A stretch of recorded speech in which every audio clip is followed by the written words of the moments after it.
treasure, jewels, weapons and rope, ladders, doors, deceptions of hope. What do all these things listed above have in common? Some might point out that they are all inanimate, but those people would only be half right, as today's creature takes the form of anything it needs to snag an easy meal. Without further delay, how to mimic.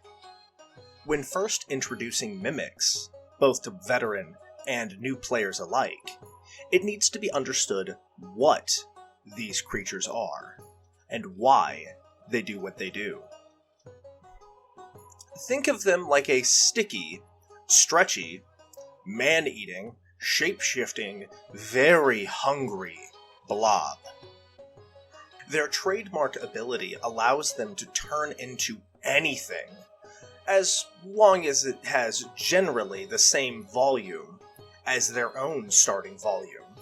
The bigger the mimic, the more complex and large the shapeshift can be. Now, just to make sure I don't lose you in mistranslation, they do this shapeshifting on common items that people would normally touch, like a treasure chest, a door, or even a toilet. The possibilities are both hilarious and endless. They do so because, 1, they have just enough intelligence, but 2, it is because of their high wisdom score. They have the wisdom of experience through trial and error, and a natural hunter's intuition. They understand that these kind of objects more often get touched, and by touching the mimic itself, you fall right into their second best ability. This adhesive trait allows their shapeshifting form to have a glue-like substance over it. So for instance, your party does try to climb that ladder, only for your hands to get stuck to it. And unable to move, you watch as the ladder grows and shapeshifts a mouth and eyes.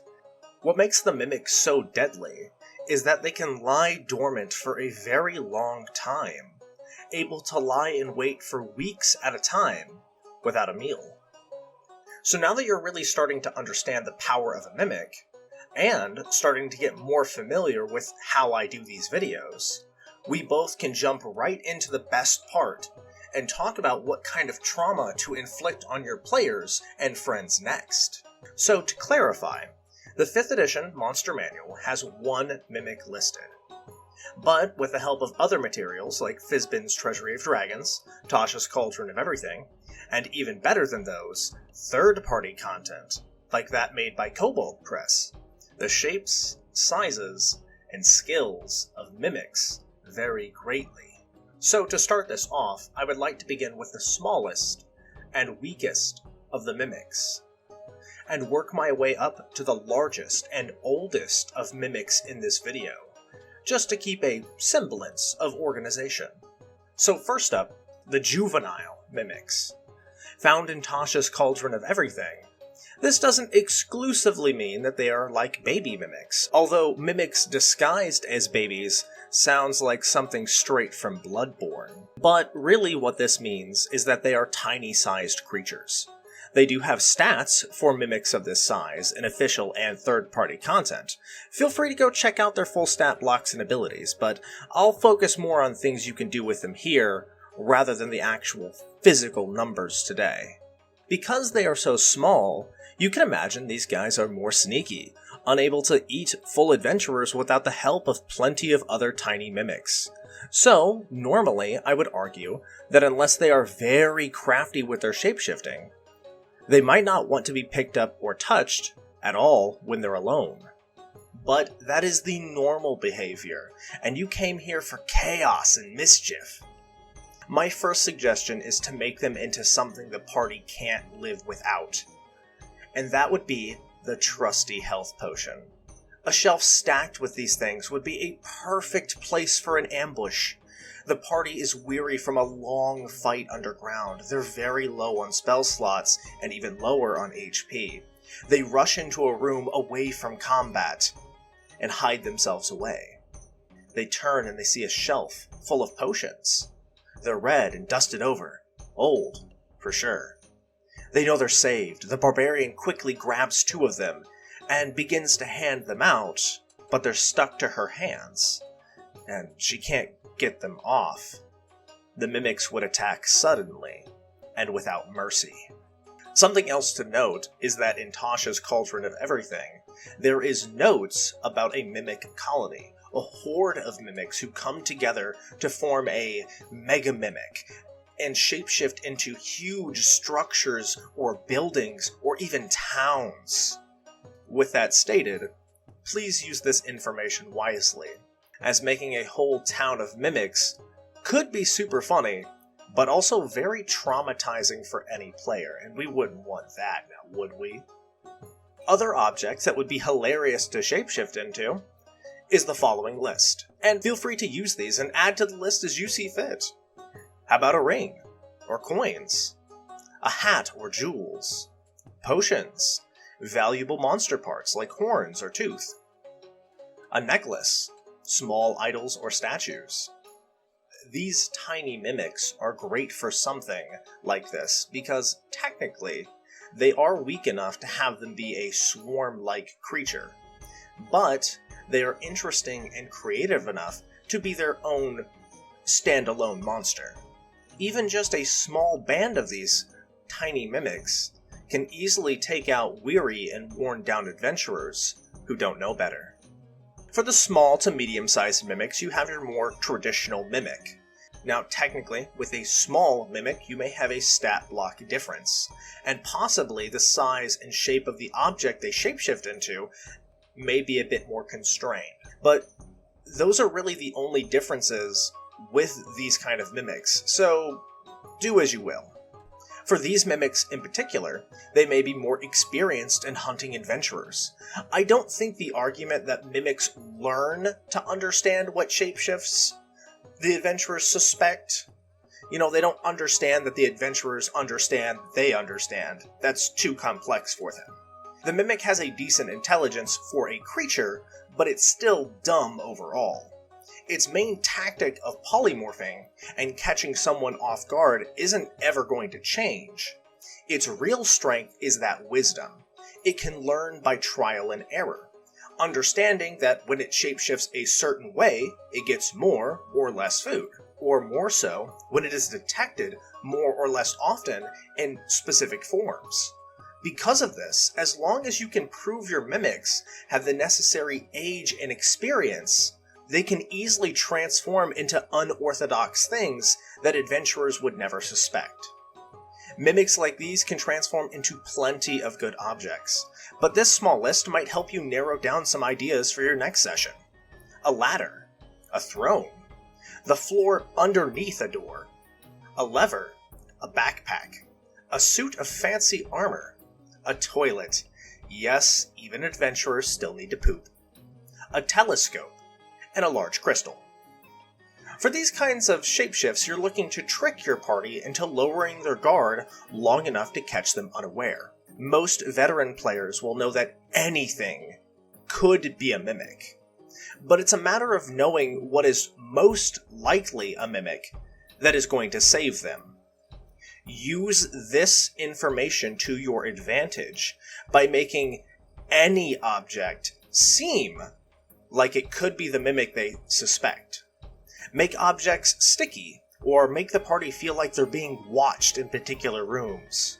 This may slow down your game, sure, but the pure satisfaction in watching all of them panic as they try to find a mimic that may not even exist is too good to pass up.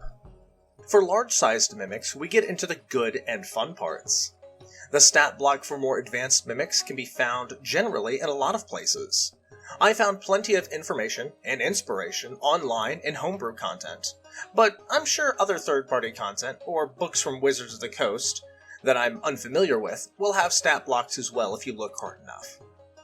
For large-sized mimics, we get into the very creative and more advanced segments of mimic culture. The first thing being that the longer the mimic lives, the more intelligence it gains, as along with an increase in size and general stat buffs.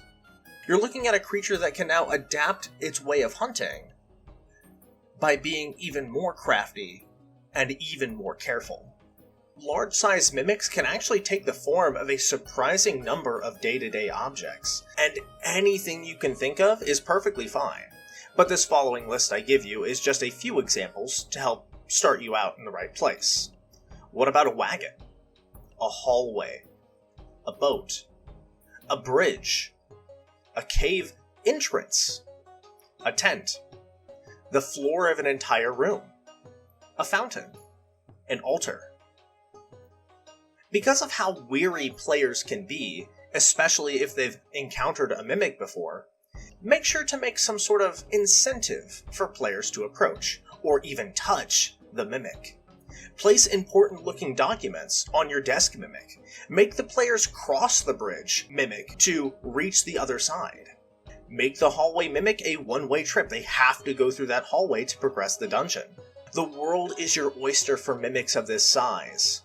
In addition, on a note about the adhesive trait, the book, The Monsters Know What They're Doing, by Keith Amon, talks about the feature sticking to anything that touches the mimic. Feel free to stick and steal the weapons or gear of party members who fall into or attack the mimic. Although there isn't a technical rule for or against this, it's up to you as the game master to decide how this works, if it works at all. And lastly are the big mimics, the huge, gargantuan-sized mimics.